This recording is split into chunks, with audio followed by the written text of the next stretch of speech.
Pak Paul. Ya.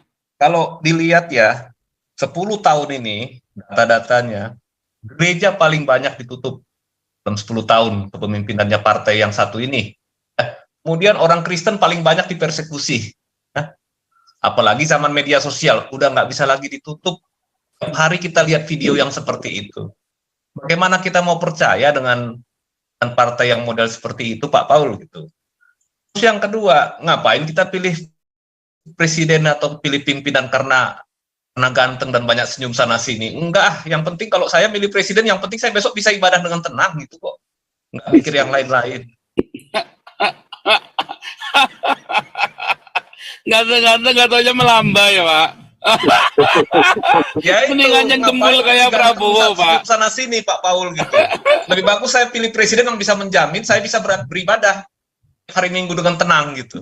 Nah, pilihannya banyak di negara-negara yang modelnya Muslim, pemimpinnya model begitu, ya mau nggak mau, jadi sistem politiknya juga harus diterima ya, antara dua kan, berarti antara Ganjar atau Prabowo. Kalau Anies mah memang udah nggak bisa kerja, korupsinya udah banyak, ya, kadrun lagi, lebih kacau lagi kan.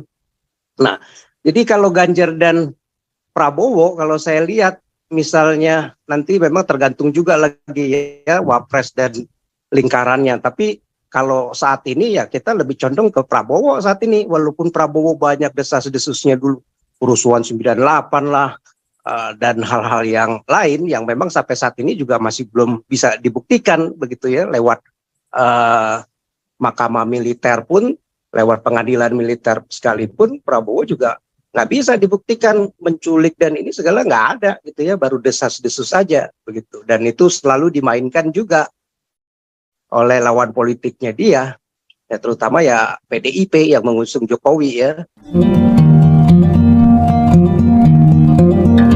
Siap, Komandan.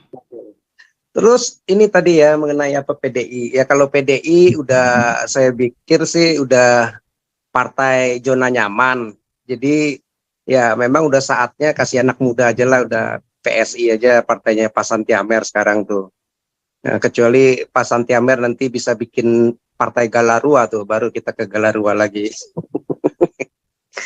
Jadi kalau menurut saya ya memang udah masanya PDIP ya sudahlah ya. Jadi kita ngelihat juga udah kebanyakan para politikusnya itu udah di zona yang nyaman sekali, jabatan di DPR, dapat duit ya, di menteri segala ya, tindakan ininya semua kurang, nggak ada ya. Jadi ngomongnya kan jaga Pancasila konstitusi, tapi kita lihat terhadap kadrun MUI nggak berani. Jadi salah satu karakter itu adalah keberanian.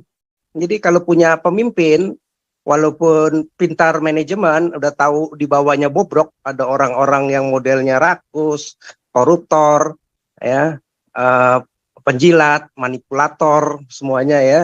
Nah, jadi nggak berani ditindak, nggak ada keberanian, ngumpet, nggak berani bersuara. Nah, itu yang jadi problem.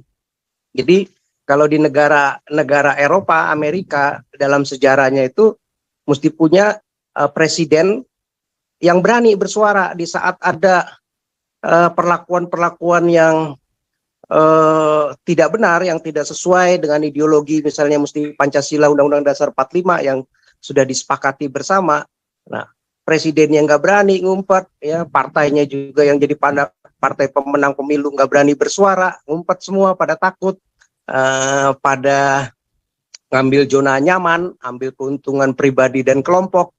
Ya itu yang jadi problem buat negara.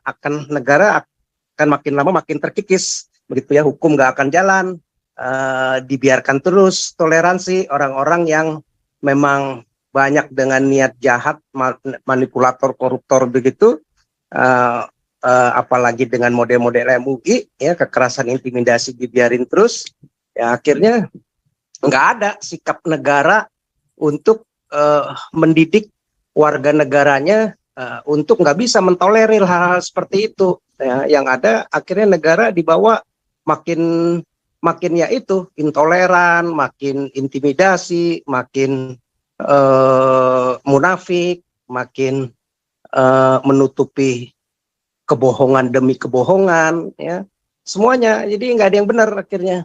Jadi kalau saya lihat partai saat ini yang masih lumayan nggak kelihatan dosanya, ya mau nggak mau lah mestinya ke PSI dulu, kasih mereka besar dulu lah 20-30%. Jadi kalau orang-orang non Muslim selama ini banyak ke partai nasionalis terutama PDIP yang mensupport mereka untuk menang, ya saya yakin mungkin suara dari non Muslim minimal 10-15%, 10 sampai ya 15% dari kemenangan 20 berapa tuh tahun 4 tahun yang lalu, 21 atau 23%, katakan minimal 10-15% itu dari yang non Muslim kemenangan PDIP, ya belum lagi nanti yang dari Nasdem, belum lagi yang dari Golkar, belum lagi dari yang lain, ya mestinya bersatu kasih ke PSI aja. Kalau memang bisa bersatu yang non Muslim, saya yakin suara PSI bisa melambung besar itu 30%. Nah, kita kasih lihat aja PSI gimana, ya minimal saya lebih percaya anak-anak muda ini jauh lebih kreatif, jauh lebih berbobot, jauh lebih berintegritas, dan tanggungan keluarganya masih belum besar seperti mereka yang sudah di dalam zona nyaman, ya. Ya, jadi mereka semuanya udah mikirinnya tuh uang, kekayaan gitu. Apa proyek apa yang bisa didapat. Nah, jadi semua sama tuh ya, di luar yang PSI yang masih baru. Nah, seperti itu.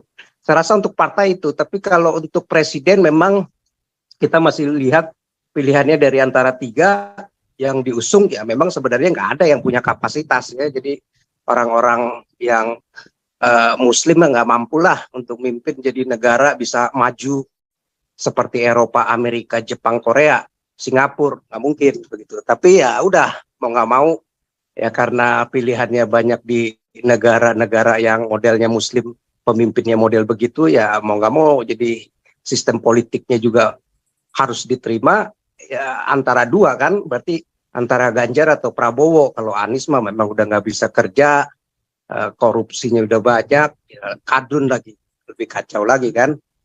Nah, jadi kalau Ganjar dan Prabowo, kalau saya lihat misalnya nanti memang tergantung juga lagi ya Wapres dan lingkarannya. Tapi kalau saat ini ya kita lebih condong ke Prabowo saat ini, walaupun Prabowo banyak desas-desusnya dulu, kerusuhan 98 lah, dan hal-hal yang lain yang memang sampai saat ini juga masih belum bisa dibuktikan begitu ya, lewat mahkamah militer pun, lewat pengadilan militer sekalipun, Prabowo juga nggak bisa dibuktikan menculik dan ini segala, nggak ada gitu ya, baru desas-desus saja begitu. Dan itu selalu dimainkan juga oleh lawan politiknya dia, ya terutama ya PDIP yang mengusung Jokowi ya.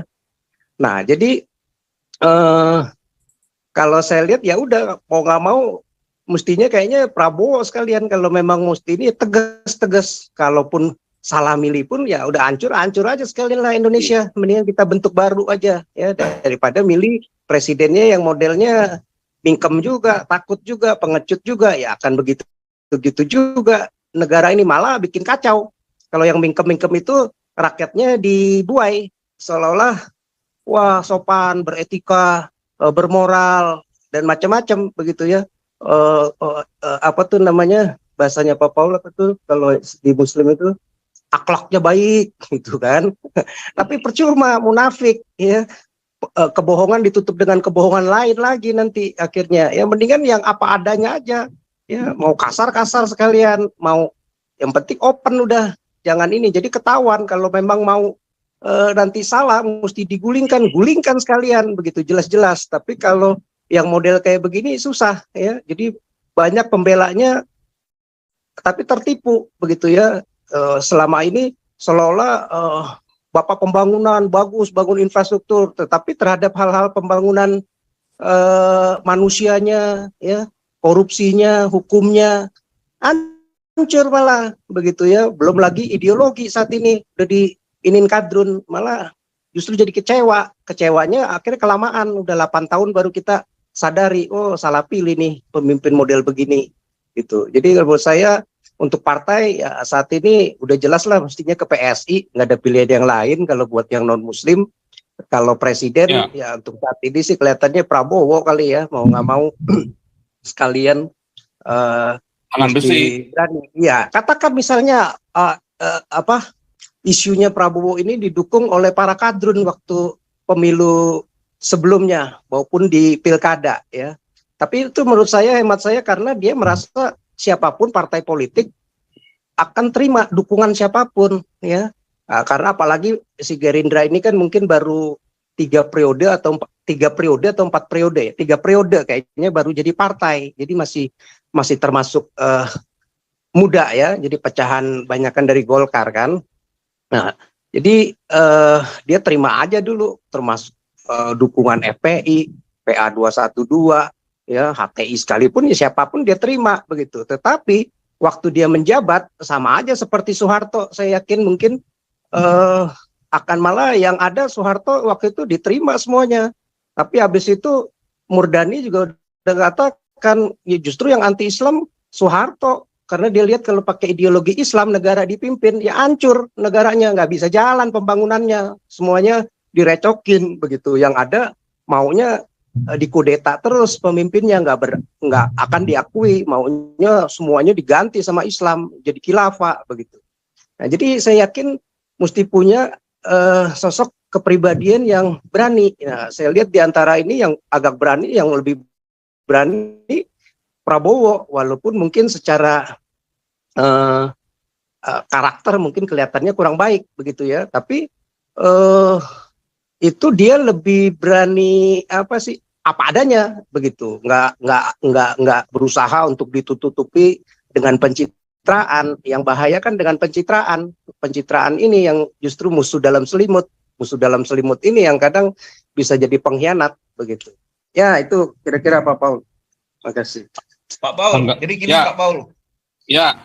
Kalau dilihat ya, 10 tahun ini data-datanya, gereja paling banyak ditutup dalam 10 tahun kepemimpinannya partai yang satu ini. Kemudian orang Kristen paling banyak dipersekusi. Apalagi zaman media sosial, udah nggak bisa lagi ditutup. Tiap hari kita lihat video yang seperti itu. Bagaimana kita mau percaya dengan partai yang model seperti itu, Pak Paul gitu. Terus yang kedua, ngapain kita pilih presiden atau pilih pimpinan karena ganteng dan banyak senyum sana sini? Enggak, yang penting kalau saya milih presiden, yang penting saya besok bisa ibadah dengan tenang gitu kok. Nggak pikir yang lain-lain. Ganteng-ganteng nggak taunya melambai ya Pak. Ya itu, mendingan yang gembul kayak Prabowo Pak. Sana sini Pak Paul gitu. Lebih bagus saya pilih presiden yang bisa menjamin saya bisa beribadah hari Minggu dengan tenang gitu.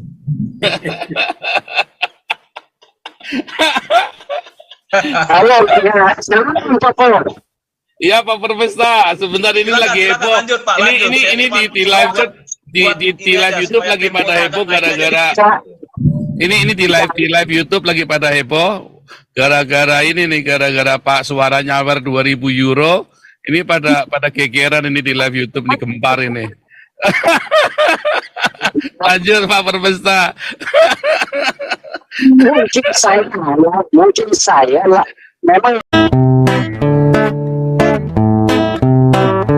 Kau bilang kau menang debat lawan domba yang sesat.